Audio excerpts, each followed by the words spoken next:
చాలా కాలం క్రితం నందనవనం అనే గ్రామం ప్రకృతి సోయగాలతో నిండిపోయి ఉండేది. ఆ గ్రామంలో విహాన్ అనే ఒక అబ్బాయి ఉండేవాడు. అతను 6 ఏళ్ల వయసులోనే తల్లిదండ్రులను కోల్పోయి ఊరిలోని పెద్దవాళ్ల దగ్గర పెరిగాడు. అతను చాలా మంచివాడు. కానీ అతనికి ఎప్పుడూ ఒక పెద్ద ఆశ ఉండేది. నా జీవితంలో ఓ గొప్ప పని చేస్తేనే నాకొక గుర్తింపు వస్తుంది అని. ఒకరోజు నందనవనం ఊరికి ఓ పెద్ద విపత్తు వచ్చింది. ఎడతెరిపి లేకుండా వర్షాలు కురుస్తూ ప్రతి ఇంట్లో జలదోషం వ్యాపించింది. కురిసిన వర్షాలకు ఊరిలోని ప్రజలందరూ అంతు తెలియని వ్యాధులకు గురి అయ్యారు. ఆ వ్యాధిని ఎవరూ నయం చేయలేకపోయారు. ఇలాంటి సమయంలో విహాన్ ఆ సమస్యకు పరిష్కారం కోసం ఊరిలోని పెద్దలందరినీ అడిగాడు. కానీ ఎవరూ సమాధానం చెప్పలేకపోయారు. కానీ ఆ ఊరిలో పండు ముసలివాడు ఒకతను ఆ సమస్యకు పరిష్కారం ఉందని వివరించాడు. ఊరిని ఆనుకొని ఉన్న పెద్ద పెద్ద కొండల మధ్య విశ్వవృక్షం అనే చెట్టు ఉంది. అది ఒక సాధారణ చెట్టు కాదు. ఆ చెట్టు నుంచి వచ్చిన ప్రతి పండు జబ్బులను నయం చేస్తుందని, పండిన ఆకులు మనసును ప్రశాంతం చేస్తాయని చెప్పాడు. కానీ ఆ చెట్టు ఎప్పుడూ కనిపించేది కాదు. అది దాగి ఉంటుంది అని, దాన్ని ఎవరూ వెతికి కనుగొనలేదు అని.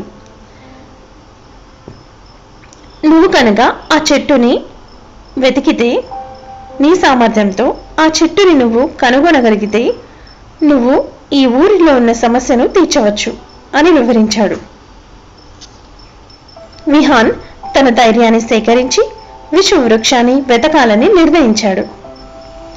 ఇది నా ఊరికి నేను తిరిగిచ్చే అవకాశంగా మారాలి అని ఆలోచించాడు. తన వెంట తన చిన్న నేస్తం కోవి అనే కోతి కూడా వచ్చేది. అది ఎంతో తెలివైనది. ప్రతి విషయంలో విహాన్కి సహాయపడేది. కొండల మధ్య దారి వెతుకుతూ విహాన్ మొదట ఒక పెద్ద గుట్ట దగ్గరకు చేరాడు. అక్కడ ఒక రాతి తలుపు ఉంది. ఆ తలుపుపై రహస్య శ్లోకం రాసి ఉంది. ధైర్యం చూపించు, స్వార్థాన్ని వదులు, ఆరోగ్యానికి అంకితమైన మార్గం ఎంచుకో. విహాన్ ఆ తలుపు దాటి అటవీ లోతుల్లోకి అడుగుపెట్టాడు. అటవీ మధ్యలో ఒక కుందం ఉంది. అందులో ఒక పెద్ద పాము కనిపించింది. ఆ పాము విహాన్ను ఆపడానికి ప్రయత్నించింది. విహాన్ అడిగాడు, ఎందుకు నన్ను ఆపుతున్నావు? పాము సమాధానం చెప్పింది, ఈ దారి నీకు సరైనదా? నీ గమ్యం తెలుసా అని. విహాన్ ఆలోచించి ధైర్యంగా చెప్పాడు, నేను నా ఊరిని కాపాడడానికి విశ్వవృక్షం వెతుకుతున్నాను. నా స్వార్థం కాదు, నా బాధ్యత ఇది. పాము నవ్వి చెప్పింది, నిజాయితీ నీకు తోడుగా ఉంది. పో, మరిన్ని మార్గాలు ఎదుర్కో. విహాన్ ఇంకా ముందుకెళ్తూ మంచు పొరలతో నిండిన ప్రాంతానికి చేరుకున్నాడు. అక్కడ ప్రతిదీ తెల్లగా ఉంది. స్వరాలు వినిపించడంతో విహాన్ తల్లి బొమ్మను చూసి ఆశ్చర్యపోయాడు. తల్లి చచ్చిపోయినప్పటికీ ఆమె మాటలు వినిపించాయి. విహాన్, నీకు ఇంకా సమయం ఉంది, ఇక్కడే ఆగిపో, నీకు విశ్రాంతి అవసరం. విహాన్ కళ్ళు మూసుకొని ధైర్యంగా ఉన్నాడు. ఆ రోజంతా అక్కడే విశ్రాంతి తీసుకున్నాడు.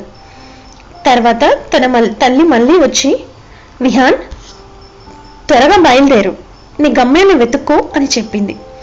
అప్పుడు విహాన్ మళ్ళీ బయలుదేరాడు. చివరకు విహాన్ ఒక ప్రాచీన చెట్టు దగ్గరికి చేరాడు. అది తక్కువ రెక్కలు ఉన్న ఒక మాయాపూర్వక వెలుగు విరజిమ్ముతోంది. చెట్టు మాట్లాడింది, విహాన్, నువ్వు ఎందుకు ఇక్కడికి వచ్చావు? విహాన్ గట్టిగా చెప్పాడు, నా ఊరి కోసం, ప్రజల కోసం, వాళ్ళ ఆరోగ్యాన్ని కాపాడేందుకు నేను మీ సహాయం కోరుతున్నాను అని. చెట్టు చిరునవ్వుతో, నీ నిజాయితీ, ధైర్యం, నీ సామర్థ్యం నన్ను ప్రభావితం చేశాయి. నీ ఊరికి సహాయం చేసేందుకు నేను సిద్ధంగా ఉన్నాను అని చెప్పింది. ఆ చెట్టు ఆకులు, పండ్లను విహాన్ తీసుకొని తన ఊరికి తీసుకెళ్లాడు. ఆ ఆకులతో చేసిన మందుతో గ్రామం మొత్తం బాగుపడింది. విహాన్ గ్రామంలో గొప్ప వ్యక్తిగా మారాడు. అతని ధైర్యం, నిబద్ధత అందరికీ ఆదర్శంగా నిలిచింది. విశ్వవృక్షం గురించి వినిపించేటప్పుడు ప్రజలు ఇక నిజాయితీ, ధైర్యం, ఇతరుల కోసం ఉండే జీవితం గురించి గుర్తు చేసుకున్నారు. సందేశం: మన లక్ష్యం మన కోసం కాదు, అందరి కోసం అయితే విజయం మన వెంట వచ్చి నిలుస్తుంది.